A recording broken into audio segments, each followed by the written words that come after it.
Xiaomi recently launched the Redmi Note 4 in India, and given that they aren't allowed to sell phones with MediaTek inside, they revamped it with a Snapdragon 625 chip underneath. Now, the chip's not the only new thing with the Redmi Note 4. There are a few other cosmetic changes with the Indian variant as well, so I decided to test out the Snapdragon 625 toting Indian variant of the Redmi Note 4. So how did it fare? Is it a worthy successor to the extremely popular Redmi Note 3? Well, let's find out in this video. But before we do, if this is your first time here or if you just can't remember, note it down. My name's Ash, this is C4E Tech, and you're watching our full review of the Xiaomi Redmi Note 4. Let's get started.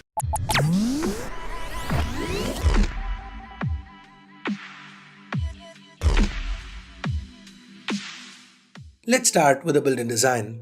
There are a few changes from the Chinese variant. The diamond cut edges are gone. This is not a metal unibody design anymore. We've got some plastic used to the back. The build kinda slots in between the Redmi Note 3 and the Chinese Redmi Note 4. The form factor is almost the same when compared to the Redmi Note 3, but the 2.5D glass to the front, the sharper sides, they make the Redmi Note 4 feel a little better in hand. Not quite as good as the Chinese variant, but it's still a noticeable improvement over the Redmi Note 3. The display here is a 5.5-inch IPS LCD panel and retains the 1080p resolution as its predecessor. Xiaomi states that this is a better display than the one used on the Note 3, but like the Chinese Redmi Note 4, I didn't really notice a difference. It is a mid-range Full HD display. Sharp, good viewing angles, reasonably accurate colors. This Redmi Note lacks Gorilla Glass protection too, but Xiaomi is using some kind of 2.5D protective glass on top with an oleophobic layer. Anyway, sunlight legibility was also reasonably good. Underneath the hood, this Redmi Note 4 is powered by the 64-bit octa-core Snapdragon 625 chip, the same one used on the likes of the Redmi 4 Prime, Lenovo P2, the Moto Z Play and even the Zenfone 3. Remember, this chip is built on the 14nm FinFET process that's allowed Qualcomm to kinda clock the cores up to 2 GHz without any heating issues. It also helps with the battery life. Now let's talk about battery in a minute. For now, with regular day-to-day usage, the Redmi Note 4 has no issues. It's smooth and fluid for the most part. With intensive usage scenarios like gaming, the Adreno 506 GPU inside performed reasonably well, managing to even smoothly run some of the more intensive titles. The Redmi Note 4 is available in 232, 332 and 464 RAM storage configurations, and this is the 332 variant that I've been testing. It's worth mentioning that the audio via the internal speakers is reasonably loud. I faced no issues with cellular reception or call quality, and even GeoVolt worked great. The audio output via the 3.5mm headphone jack wasn't the best, but given the price segment, acceptable. Now, with that, let's get to the USP, the unique selling point of the Redmi Note 4, the battery life. The Note 4 has a marginally higher capacity battery than its predecessor at 4100 mAh. So that's about 50 mAh up from the last generation.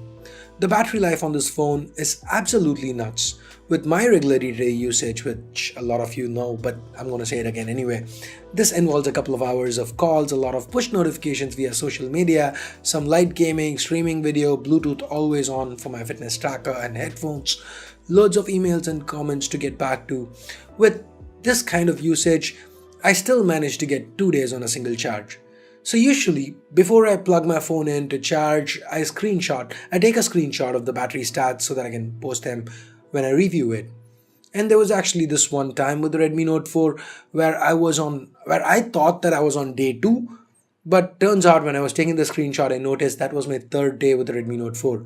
Agreed, it was a couple of days of very light usage, but the battery life is just brilliant. Anyway, with that, let's now talk cameras. Now, this is something I was really interested in checking out. Why? Because Xiaomi kind of self-contradicted, as in like contradicted themselves in 2 launch events. Now, with the Redmi Note 3, Xiaomi had a 13 megapixel camera on the Chinese variant. They upped it to 16 megapixels for the Indian variant without changing the sensor size and claimed that more the megapixels, better the performance. Now this time around, they went back to a 13 megapixel sensor, again the same sensor size, but now they claim larger pixels mean better performance. So this self-contradiction from Xiaomi made me very curious to check out the camera, And the camera performance here is just about okay, nothing to write home about. The detail level's average, the dynamic range is subpar. If you look at these shots, you can see that either the shadows are crushed or the highlights are constantly blown out. Anyway, under good light, you still can get some decent shots, but as the light levels go down, so does the performance. Here are a few more samples shot under low light.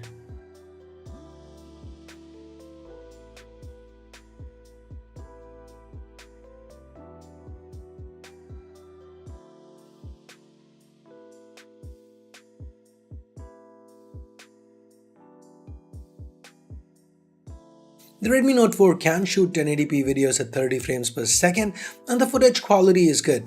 It's sharp with decent detail. The 5-megapixel front-facing camera does well enough for the occasional selfie, and with that, let's now move on to software.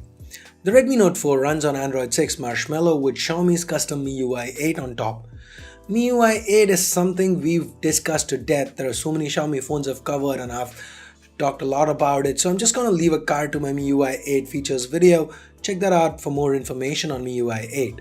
The short version, there's no app drawer, there are a lot of customization options including support for themes, there's quite a bit of new functionality including dual apps, second space and more. The user experience here is excellent, much better than what it was on the Chinese variant of the Redmi Note 4. That's kind of surprising given that the Chinese variant is powered by the deca-core Helio X20 chip, a much more powerful chip compared to the Snapdragon 625 on the Redmi Note 4 found in India, on paper at least. Anyway, compared to the Redmi Note 3, the Redmi Note 4 is a tad slower. You aren't really going to be noticing this unless you're testing both side by side like we did in a speed test. So overall, with day-to-day performance, the Redmi Note 4 does deliver. On that note, let's talk price.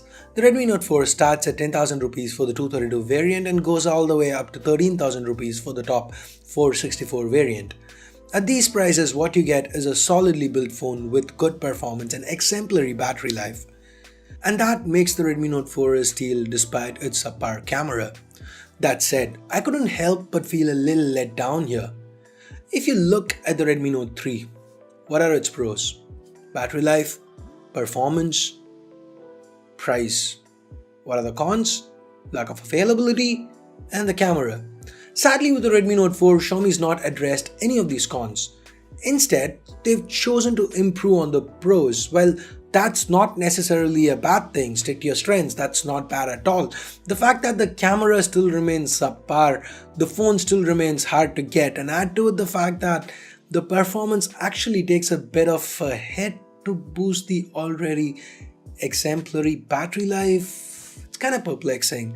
I really wish Xiaomi to have gone with a Snapdragon 653 or even a 652 at this price point. Sadly, that didn't happen. Anyway, if you are looking to buy a phone in this price segment and camera is not really a priority for you, then the Redmi Note 4 makes a lot of sense. But if you do already own a Redmi Note 3, the Redmi Note 4 is not an upgrade. The camera isn't greatly improved. I can't see any Redmi Note 3 user complaining about battery life on their phone. So the boost in battery life doesn't really make a lot of sense for a Redmi Note 3 user, and the marginal decrease in performance is just not worth it in my honest opinion. So long story short, wanna buy a phone in this segment? You can choose the Redmi Note 4. Even choose it over the Redmi Note 3 for the battery and the build improvements. Looking to upgrade from a Redmi Note 3 or any other phone sporting a Snapdragon 650 or a 652? Please don't. So there you have it, my 2 cents on the Redmi Note 4. Do you agree with my conclusion in this video? Do you disagree? Let me know your thoughts in the comments below. If you did like this video, you know what to do. Go ahead, give this video a big huge thumbs up. If you hated it, vote it down. And for more videos, hit that subscribe button down below if you haven't already. If you do want to pick a Redmi Note 4 up, I'll leave direct links in the description below. Use them to help the channel out. If you are already subscribed, do this to make sure you get notified as soon as a new video goes live on C4E Tech. And now that we are done with the Redmi Note 4 review, if you're wondering what to watch next, you can actually check this out. I'm sure you'd be interested. So anyway, thanks a lot for watching.